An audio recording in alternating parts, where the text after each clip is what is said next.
Pada video kali ini saya akan menjelaskan tentang materi VPN tunneling. Nah, nanti yang pertama ada konsep VPN tunneling, kedua setup topologi, ketiga EOIP konfigurasi, keempat menghubungkan antar klien, kelima klien connect to internet, keenam ada PPTP point-to-point protocol, ketujuh konfigurasi, ke-8 static routing dan tes koneksi, ke-9 konsep dan setup topologi L2TP, ke-10 IPsec konfigurasi, ke-11 static routing dan tes koneksi, ke-12 ada PPOE konsep, ke-13 setting topologi, ke-14 konfigurasi, ke-15 share internet connection di customer, dan yang terakhir, limit isi bandwidth pada PPOE. Pertama, konsep VPN tunneling. Virtual Private Network atau VPN secara umum dapat digunakan ketika menginginkan cara aman untuk mengakses jaringan LAN melalui internet dengan menggunakan konsep tunnel. Contoh dari VPN tunneling ini sangat luas dan beragam.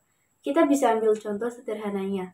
Ketika terdapat satu perusahaan di Jakarta yang ingin terhubung ke cabangnya yang berada di Semarang dengan bisa mengakses jaringan LAN yang dimilikinya secara aman. Cara kerjanya dengan memanfaatkan tunneling yaitu membuat terowongan atau interface virtual yang dapat berjalan pada internet. Dan jenis-jenis dari VPN itu ada EOIP, PPTP, dan SSTP, L2TP, dan OpenVPN. 2. Setup topologi. Oke, pada materi kali ini kita akan membahas tentang VPN tunneling, yang mana di antara cabang kasusnya misalkan jika ada suatu perusahaan yang mencangkupannya sudah lumayan besar, yang dimana perusahaan tersebut memiliki kantor pusat dan kantor cabang. Nah, permasalahannya di sini adalah antara kantor pusat dan kantor cabang itu letak geografisnya lumayan jauh, teman-teman. Misalkan kantor pusat dia berlokasi di Jakarta dan kantor cabang di Semarang. Nah, antara lokal yang ada di kantor pusat dan lokal yang ada di kantor cabang itu ingin saling berkomunikasi, teman-teman. Misal satu perusahaan kan data-datanya sama ya. Jadi biar bisa saling share file dan pengen aksesnya lebih mudah, kalau misalkan kita menggunakan layanan dengan infrastruktur fiber optik ataupun kabel ataupun wireless, nah itu kan pasti memerlukan biaya yang cukup mahal. Maka dari itu, oleh perusahaan tersebut menggunakan yang namanya VPN tunneling. Jadi tunnel itu biasa dikenal dengan terowongan gitu ya. Syaratnya adalah antara kedua kantor pusat tersebut menggunakan router mikrotik yang sama dan kemudian router mikrotik tersebut terkoneksikan dengan internet. Oke, di sini untuk internet yang digunakan adalah CloudNet. Jadi nantinya CloudNet ini akan mendapatkan IP kelas A, yaitu 10.sekian-sekian. Di sini untuk kabelnya saya setting tipenya yang bezier. Kalian bebas mau pakai yang mana saja. Kemudian kita sambungkan saja VPC ke routernya, teman-teman.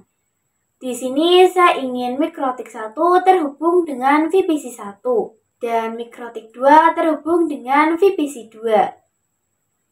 Selanjutnya kita perlu melakukan routing agar PC dengan PNetLab kita bisa saling terhubung. Kita ke command prompt, run as administrator, kita ketikkan root 8 10.0.137.0, masnya 255.255.255.0, kemudian IP PNetLab-nya 192.168.72. Oke, di sini sudah berhasil ya. Kemudian kita cek IP dari mikrotiknya agar kita bisa login ke dalam inbox-nya. Kita IP address print. Nah, di sini saya sudah dapat IP-nya ya. Kita bisa catat saja di sini ke kanan teks klik 0.137.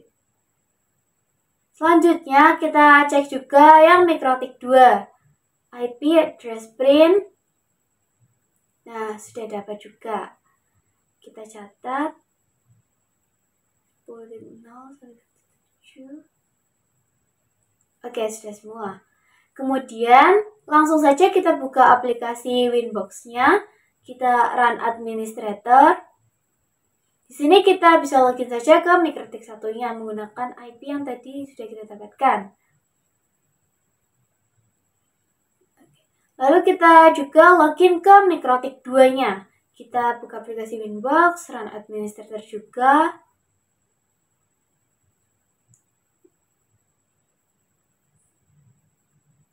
Oke, sini sudah bisa semua ya.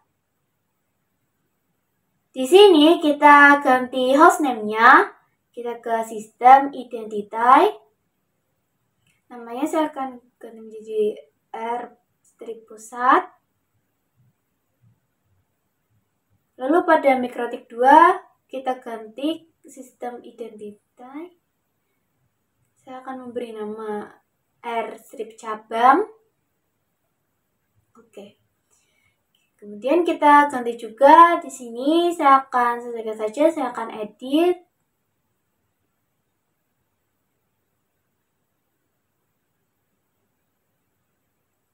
Jika sudah, di sini IP MikroTik yang kita dapatkan itu berdasarkan DHCP ya teman-teman. Jadi kalau misalkan routernya mati, IP-nya akan berubah. Maka di sini saya akan coba ganti IP-nya secara manual. Oke, langsung saja kita konfigurasikan. Pertama-tama kita matikan DHCP kliennya terlebih dahulu dan pastikan belum ada konfigurasi ke internet pada router dan DNS-nya. Kemudian pada MikroTik 2-nya juga kita matikan IP DHCP kliennya. Nah, maka di sini kita konfigurasikan melalui terminalnya. Langsung saja kita konfigurasikan, kita ketikkan IP address MikroTik 1, IP address, 8 addresses. Sini saya akan memberi IP 10.0.137.146/24. Interface-nya Ether 1. Kemudian kita coba masuk ke root-nya. Kita akan konfigurasikan gateway-nya. IP root 8 gateway 10.0.137.1. Oke, di sini sudah ada ya. Lalu kita konfigurasikan DNS-nya agar kita bisa internetan. IP DNS set servers 8888. Kita coba ping 8888. Dan di sini sudah berhasil. Selanjutnya kita konfigurasikan router cabangnya. Langsung saja kita ketikkan IP address, 8 addresses, IP-nya saya akan berikan 10.0.137.147/24. Interface-nya Ether 1. Kemudian kita coba masuk ke root-nya, IP root, at gateway 10.0.137.1.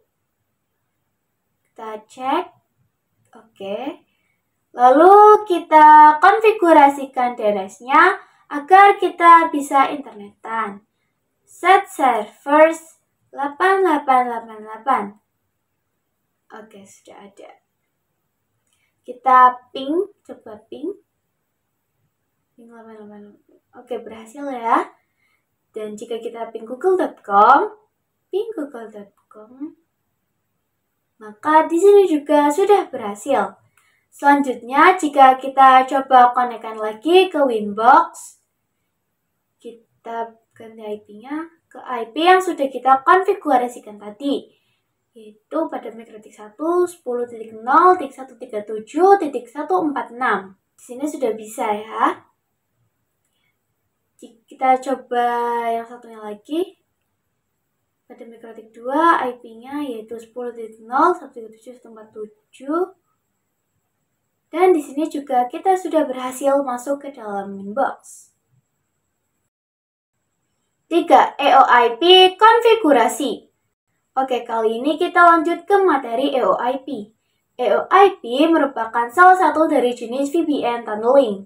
Sebelumnya kita sudah berhasil melakukan setup topologinya. Nah, di sini kita akan mengkonfigurasikan EOIP. Maka antara lokal yang ada di kantor pusat dan juga lokal yang ada di kantor cabang itu harus memiliki network, teman-teman. Misal saya tuliskan di sini 192.168.1.0/24. Jadi, misalkan nanti VPC 1 ingin menggunakan IP 1.3 dan VPC 2 1.4 atau berapapun itu, yang penting syarat penggunaan EOIP adalah antara pusat dengan cabang itu untuk VPC 1 dan VPC 2-nya harus menggunakan network yang sama. Oke, langsung saja kita konfigurasikan. Di sini saya akan masuk ke router pusat terlebih dahulu. Kita ke menu Interfaces, klik Add. Kemudian kalian bisa pilih saja yang EOIP tunnel. Untuk namanya di sini kalian bebas mau apa saja. Di sini misalkan saya akan menggunakan EOIP tunnel to cabang. Kemudian untuk bagian remote address saya ketikkan dengan IP root cabangnya. Pada bagian tunnel ID-nya kalian bebas mau berikan berapa saja. Yang penting pusat dan cabangnya tunnelnya nanti harus sama. Misalkan saya akan berikan 100. Oke, kita lakukan juga pada router cabangnya. Kita ke menu Interfaces, klik Add. Kemudian kalian di sini pilih saja yang EOIP tunnel. Untuk namanya saya akan berikan EOIP tunnel to pusat. Kemudian untuk bagian remote address, saya ketikkan IP dari router cabang, dari router pusat, 10.0.137.146. Oke, pada bagian tunnel ID-nya harus sama, yaitu tadi adalah 100. Oke, kita sudah selesai mengkonfigurasi tunnelnya dan di sini sudah terdapat informasi R. Kemudian pada pusatnya kita coba cek koneksinya pada terminal. Kita coba ping ke router cabang 10.0.1. Oke, di sini sudah berhasil ya teman-teman. 4. EOIP menghubungkan antar klien.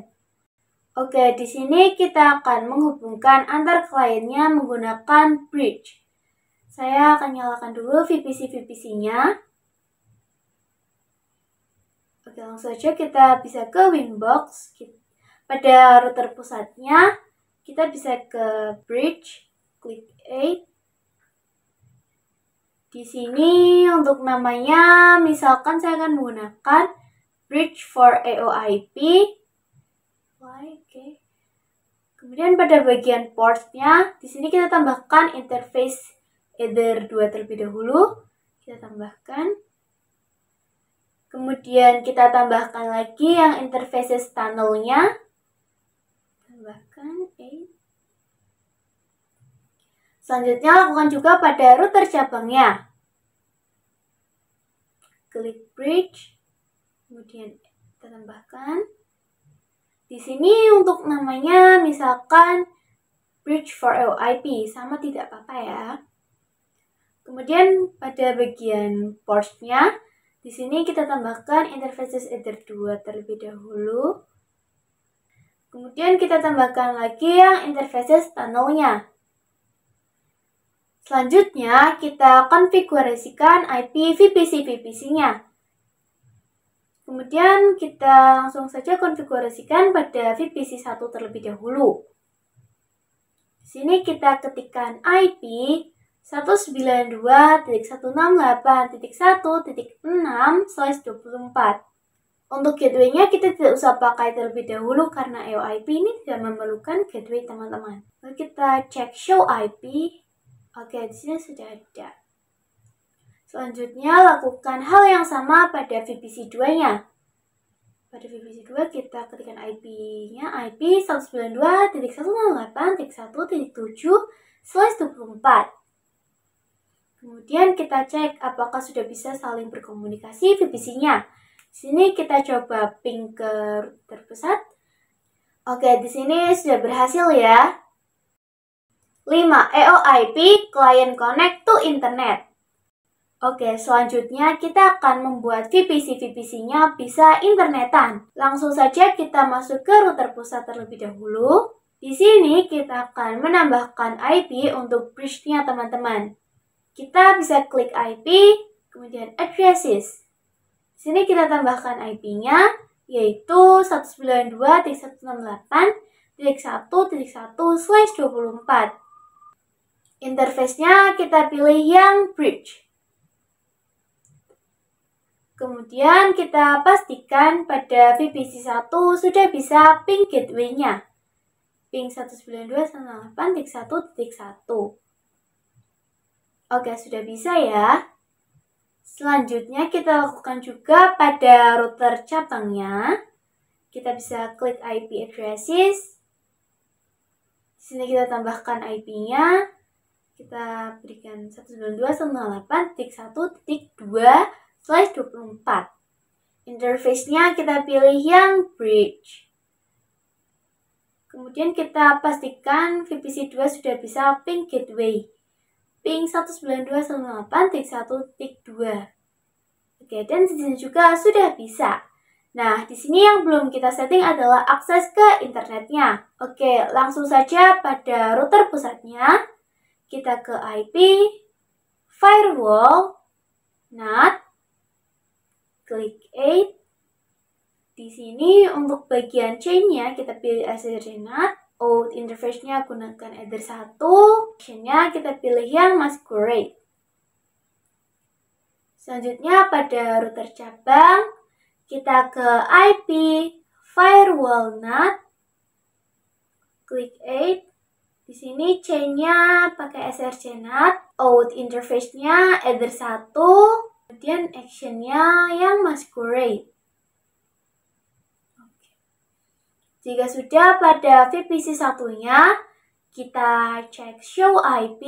Nah, di sini IP DNS dan gateway-nya belum ada.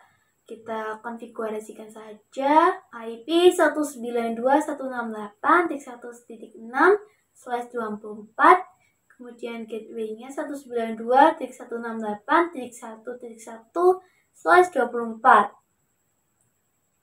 Kemudian IP DNS-nya IP DNS 8888.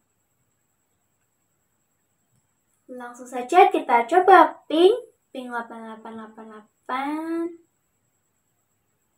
Di sini sudah bisa. Lalu kita ping google.com. Oke, di sini juga sudah bisa. Kemudian pada VPC 2-nya kita konfigurasikan saja lagi. IP 192.168.1.7/24, gateway-nya 192.168.1.2/24. Kemudian IP DNS-nya IP DNS 8888. Oke, langsung saja kita coba ping 88 dan ping google.com. Oke, di sini sudah bisa semua ya. 6. PPTP Point-to-Point Protocol. Oke, jadi pada PPTP kali ini itu terdapat jenis-jenis tunneling yang bisa kita gunakan untuk menghubungkan lokal yang berbeda network. Nah, jadi Point-to-Point Protocol atau PPP digunakan untuk membangun tunnel koneksi langsung antara dua lokasi yang berbeda melalui internet. PPP dapat menyediakan autentikasi koneksi, enkripsi, dan kompresi. Router OS mendukung berbagai tunnel PPP. seperti PPPoE, SSTP, L2TP, PPTP, dan lain-lain. Dan nanti kita akan membahas yang PPTP terlebih dahulu ya teman-teman. 7. PPTP konfigurasi. Sebelumnya kita sudah berhasil melakukan prepare topologi pada Peanut Lab kita, sehingga kita dapat melanjutkan konfigurasi PPTP. Oke, jadi PPTP itu bekerja layaknya klien dan server teman-teman. Jadi harus ada yang jadi server dan harus ada yang menjadi klien. Dan di sini untuk sisi servernya saya akan berikan untuk router pusat, sedangkan sisi kliennya saya akan berikan untuk router cabangnya. Di sini nanti kita akan konfigurasikan IP address pada Ether 2 router pusatnya yang nantinya akan digunakan sebagai gateway yang mengarah ke VPC 1 dan juga kita perlukan konfigurasi IP address Ether 2 di router cabang yang nantinya akan dijadikan sebagai gateway untuk si VPC 2-nya. Oke, langsung saja kita masuk ke router pusat terlebih dahulu. Kita ke IP addresses. Di sini kita tambahkan IP-nya 192.168.1.1/24. Interface-nya adalah Ether 2. Oke. Kemudian di sini saya akan setting DHCP server agar si VPC-nya nanti akan mendapatkan IP secara DHCP. IP DHCP server. Kita pilih DHCP setup. Nah, di sini interface-nya adalah Ether 2. Kemudian jika sudah sesuai semua, kita bisa next saja. Selanjutnya, kita coba minta IP pada VPC 1-nya. Kita ketikkan IP DHCP. Oke, kita sudah dapat IP-nya. Oke, langsung saja kita masuk ke router cabangnya. Kita ke IP addresses. Kita tambahkan IP-nya 192.168.2.1/24. Interface-nya adalah Ether 2. Kemudian setting DHCP servernya. IP DHCP server. Kita ke DHCP setup. Interface-nya adalah Ether 2. Kemudian kita next saja. Selanjutnya, kita coba minta IP pada VPC 2-nya. Kita ketikkan IP DHCP. Nah, kita sudah dapat IP-nya ya. Oke, kemudian langsung saja kita konfigurasikan. Di sini kita konfigurasikan PPTP pada router pusat terlebih dahulu. Kita ke menu PPP. Kemudian pada menu interface, kalian klik yang PPTP server. Di sini enable-nya bisa kalian checklist. Kemudian di sini saya ingin PPTP ini ketika akan diakses oleh router cabang, itu menggunakan username dan password. Maka dari itu, kalian bisa ke menu secret, klik add, kemudian namanya misalkan PPTP strip meta. Passwordnya misalkan 123. Kemudian untuk servisnya kalian pilih yang PPTP. Di sini misalkan lokal kalian definisikan local address-nya, nanti ini menjadi IP interface tunnel servernya. Jika kalian definisikan yang remote address-nya, maka nanti yang akan mendapatkan IP interface tunnel-nya adalah sisi kliennya. Intinya yang local address itu sisi tunnel server dan remote address adalah sisi tunnel kliennya. Di sini saya definisikan local address-nya yaitu 10.10.10.1. Maka nantinya IP tunnel yang ada pada sisi router pusat mendapatkan IP 10.10.10.1. Kemudian jika saya definisikan remote address-nya 10.10.10.2, maka nantinya IP tunnel yang ada pada sisi router cabang mendapatkan IP 10.10.10.2. Setelah kita berhasil mengkonfigurasi PPTP server, Selanjutnya, kita konfigurasikan PPTP kliennya pada router cabang. Pada router cabangnya, di sini kalian bisa ke PPP, klik Add, pilih yang PPTP client, kemudian ke menu Dial Out. Nah, di sini terdapat informasi connect to, yang mana kita ingin connect ke router pusat. Kita bisa ketikkan IP router pusatnya 10.0.137.146. Lalu user dan passwordnya di sini yang sudah kita buat tadi, yaitu pptp strip meta. Lalu passwordnya 123. Nah, di sini sudah ada informasi R ya teman-teman, yang mana berarti sudah berjalan konfigurasinya. Jika kita cek pada IP addresses, maka di sini kita sudah terdaftar IP address tunnelnya. Jika kalian lihat pada routing table-nya IP route, di sini sudah ada routing ke arah cabang. Jadi kalau misalkan kalian ping dari router pusat ke router cabangnya, kita coba ping 10.10.10.2. Nah, di sini sudah bisa ya teman-teman. 8. PPTP, static routing, dan tes koneksi. Sebelumnya, kita sudah berhasil melakukan konfigurasi PPTP pada sisi server dan juga klien. Nah, di sini permasalahannya adalah ketika kita cek pada route tables-nya, dia belum memiliki routing ke arah network kliennya, router cabang, yaitu yang 2.0. Sehingga dapat kita simpulkan untuk VPC 1 dengan VPC 2 belum bisa saling berkomunikasi. Maka dari itu, kita perlu menambahkan static routing di sini. Langsung saja kita masuk ke IP route. Lalu kita ketikkan add the address sama dengan IP VPC 2. Kemudian gateway-nya menggunakan IP tunnel router cabang 10.10.10.2. Nah, di sini dia statusnya sudah aktif statik ya teman-teman. Selanjutnya kita konfigurasikan pada router cabangnya. Di sini kita ke IP route, kita tambahkan DSC address-nya yaitu 192.168.1.0/24, gateway-nya 10.10.10.1. Kemudian kita coba cek pada VPC-VPC-nya apakah sudah bisa. Di sini pada VPC 1 kita cek dulu show IP.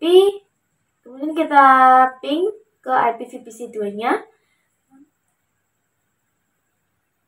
Oke, di sini sudah bisa ya. Selanjutnya pada VPC 2 kita cek show IP. Lalu jika kita coba ping ke internet, kita ping 8888. Oke, dan ping google.com.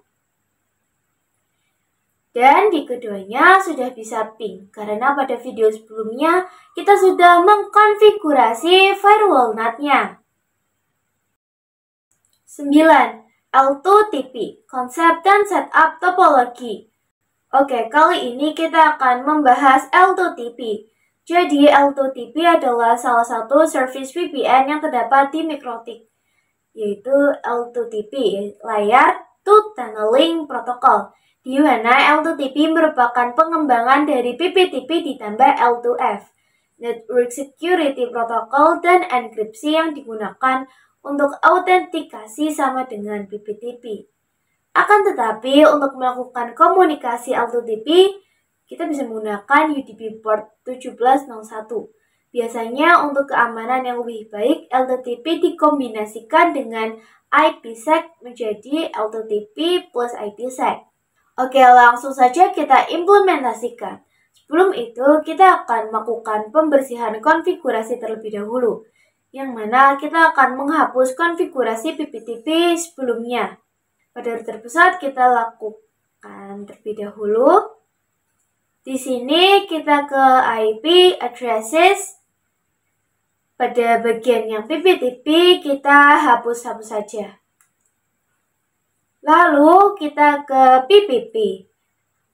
pada bagian interface kita hapus. Kemudian pada bagian secret jika kita hapus. Bagian active connection juga kita hapus. Kemudian kita ke IP root. Di sini yang sudah tidak aktif bisa kita hapus saja ya. Oke, selanjutnya pada router cabangnya, langsung saja kita ke IP addresses. Bagian yang PPTP kita hapus saja. Lalu kita ke PPP.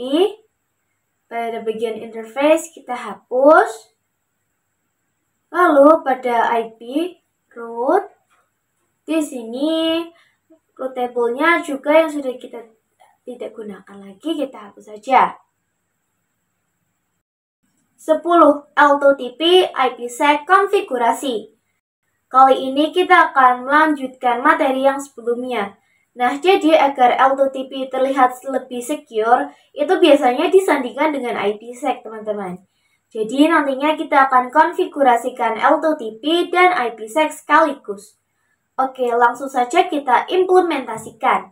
Di sini nanti yang menjadi server adalah router pusat dan yang menjadi klien adalah router cabang. Langsung saja kita masuk ke router pusatnya. Di sini kita ke menu PPP. Lalu pada menu interface, kalian pilih yang L2TP server. Kalian bisa checklist yang kolom enable. Tadi kan saya bilang bahwa L2TP lebih secure dengan IPsec. Di sini pada bagian use IPsec, kalian pilih yes. Kemudian IPsec secret-nya, di sini misalkan saya isi dengan tulisan secret. Oke, selanjutnya saya ingin nanti pada kliennya itu login menggunakan user dan password. Maka kalian bisa tambahkan di menu secret. Di sini misalkan username-nya saya berikan L2TP strip meta. Password-nya saya akan berikan 123. Kemudian service saya akan gunakan L2TP. Bagian profile kita gunakannya default encryption. Lalu di sini local address-nya saya akan berikan 172.16.1.1. Kemudian remote address-nya saya akan berikan 172.1.2. Jika sudah kita apply, oke. Selanjutnya saya konfigurasikan pada router cabangnya. Di sini kita ke menu PPP, lalu pada menu interface kalian pilih yang L2TP client. Di sini kalian bisa fokuskan pada menu dial out. Pada bagian connect to kita ketikkan IP-nya si router pusat, yaitu 10.0.137.146. Kemudian username-nya tadi adalah L2TP strip meta. Password-nya 123, profilnya default encryption, use IPsec-nya jangan lupa di checklist. Kemudian kita masukkan IPsec secret yang tadi sudah kita buat.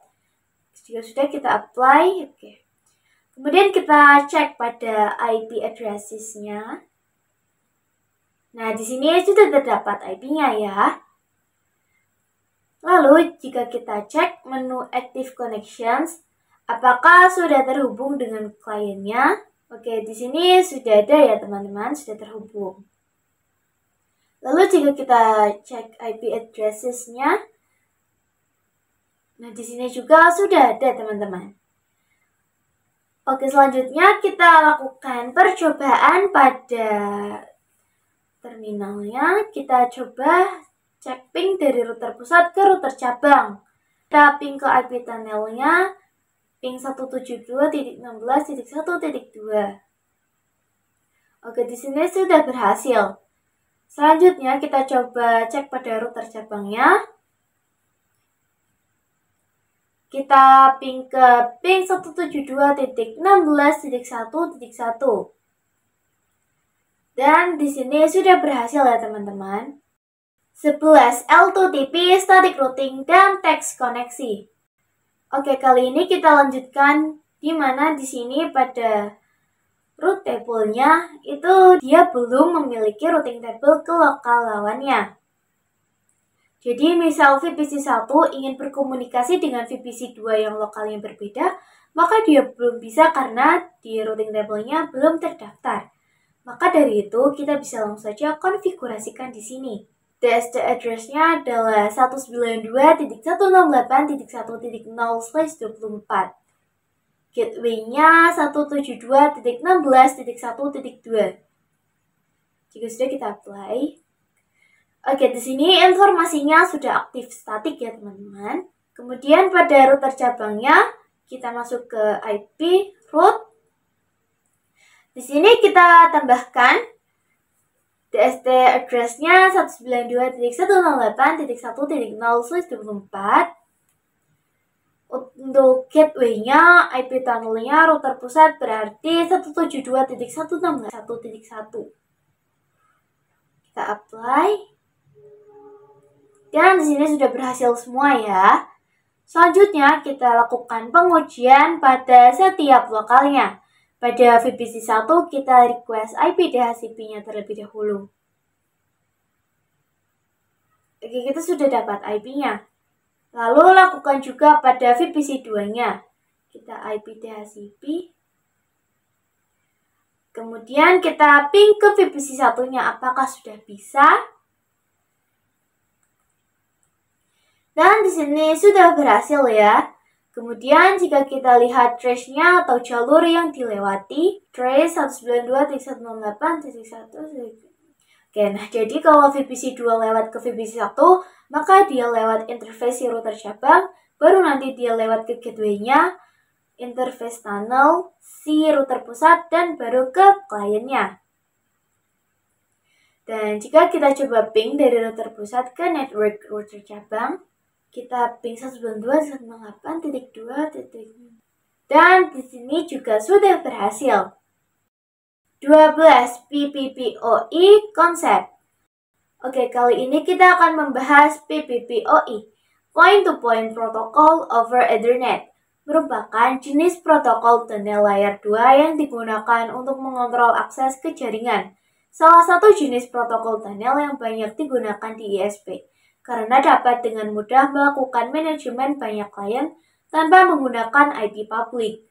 Memberikan autentikasi, enkripsi, dan kompresi. PPPoE hanya bekerja pada satu jaringan, one broadcast domain.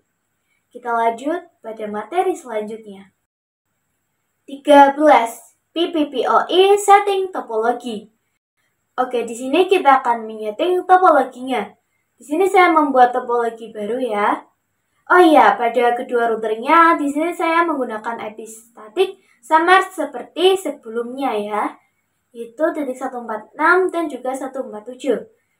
Nah, sekarang saya akan mengaktifkan romonnya pada router ISP-nya. Sini kita ketikkan tool romon set enabled sama dengan yes. Oke. Kemudian pada RB strip meta kita masuk ke tool romon set enabled sama dengan yes. Selanjutnya kita akan masuk ke dalam router ISP-nya terlebih dahulu dan pastikan kalian sudah menghubungkan pin netlab-nya dengan perangkatnya. Kemudian kita masuk ke RB strip meta-nya menggunakan romon.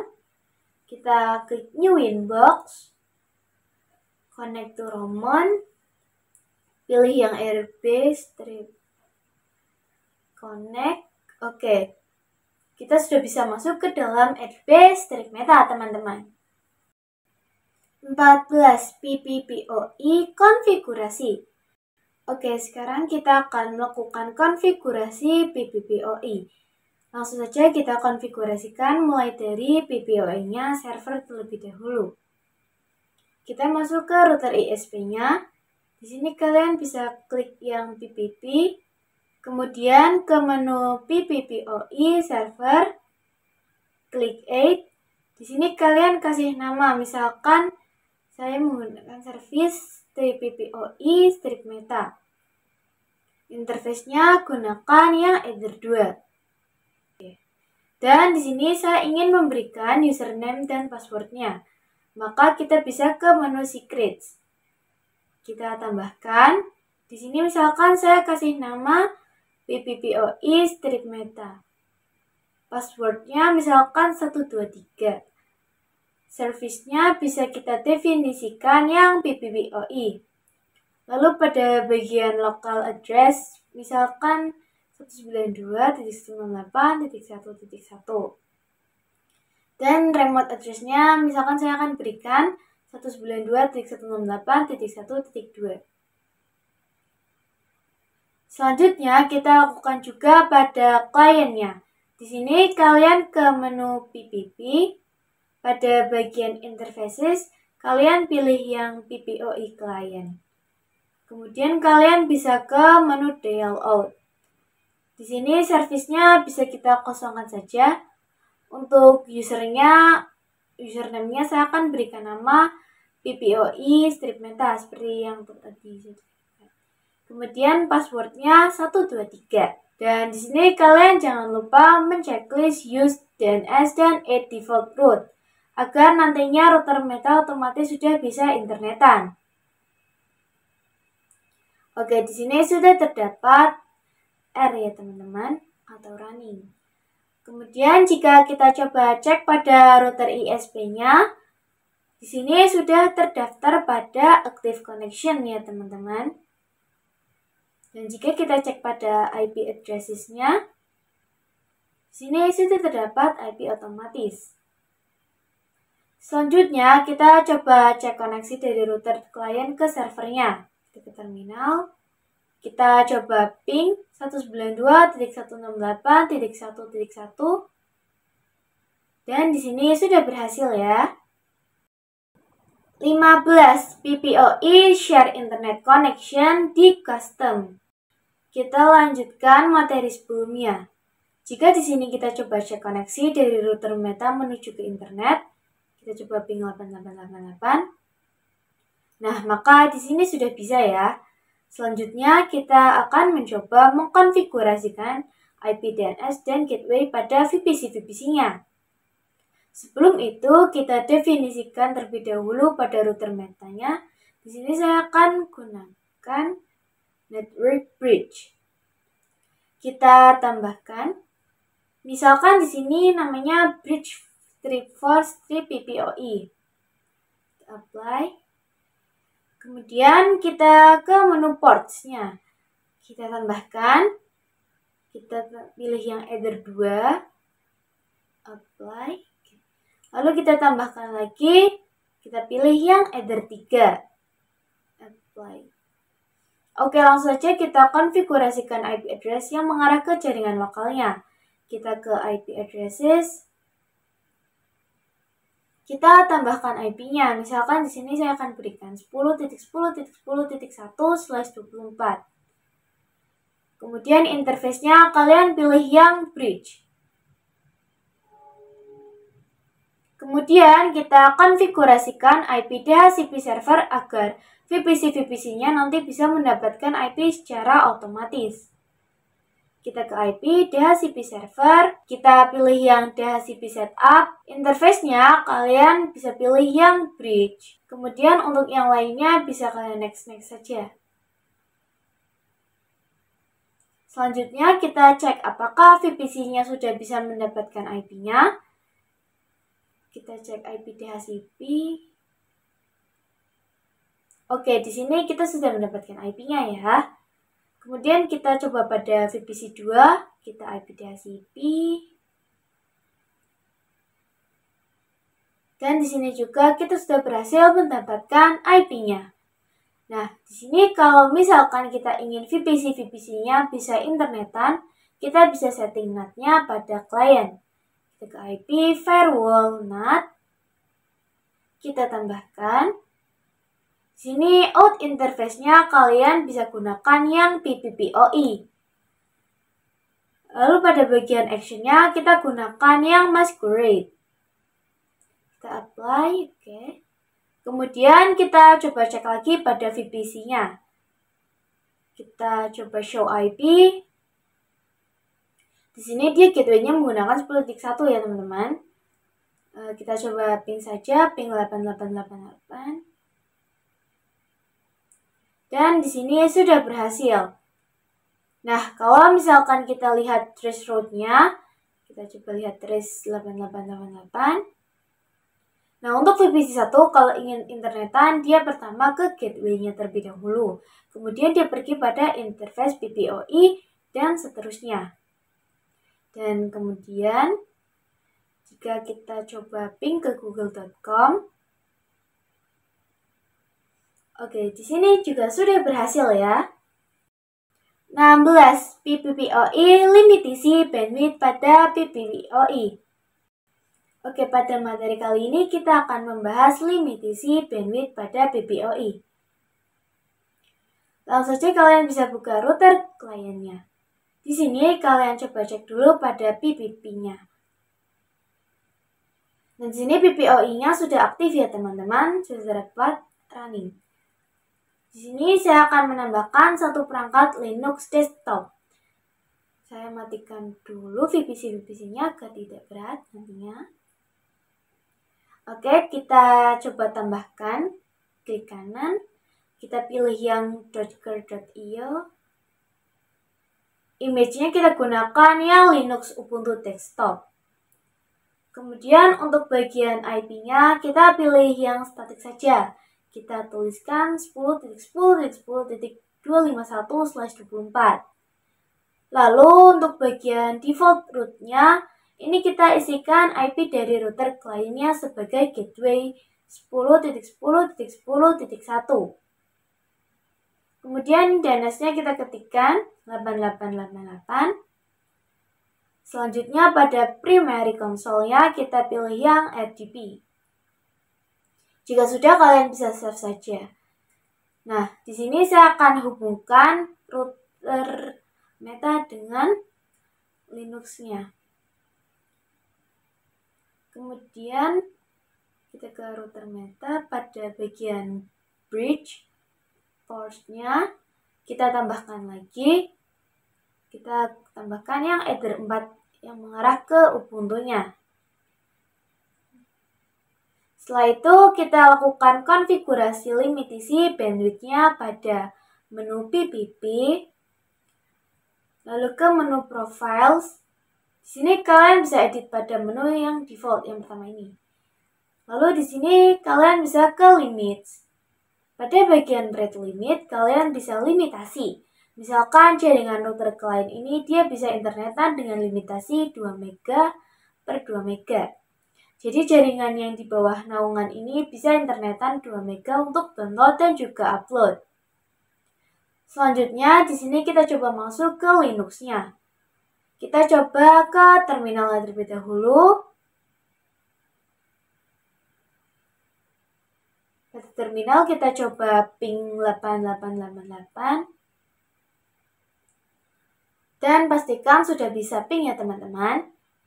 Oke, langsung saja kita lakukan pengujian dengan membuka speed test. Kita buka Chrome-nya. Di sini kita ketikkan speed test. Kemudian kalian bisa pilih yang www.speedtest ini. Jika lama kalian bisa menunggu saja ya. Nah, jadi ini adalah tampilan dari webnya. Oke, mungkin sampai di sini dulu video saya pada kali ini. Terima kasih sudah menonton dan sampai jumpa pada video-video saya selanjutnya.